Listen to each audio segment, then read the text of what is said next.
د تاریخي سیمو له پلوه بډایه میدان وردګ چې ډیری سیمو یې د وخت د میړنیو اتلانو تاریخ ژوندی ساتلی. د یاد ولایت د اطلاعاتو او کلتور ریاست مسؤلین وایي اوبه بیا تاریخي ابدات ورسره ثبت او د ولس سره په ګډه یې ترې ښه ساتنه کړې.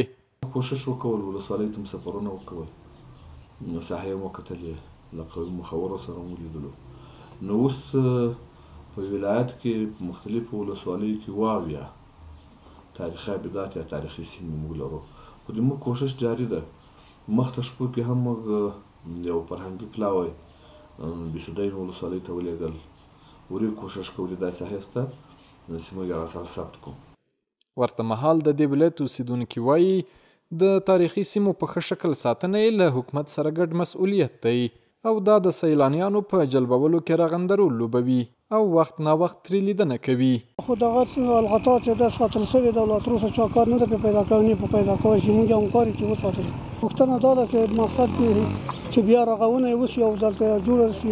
نو موږ په دې برخه کې له حکومت سره هم همکار یو چې سره ساتنه یې وکړو او د حکومت پرمختګ لپاره ځینې استفاده وشي. حکومت نه هم دا توجه غواړو چې موږ د ژویو ته ښه توجه وکړي.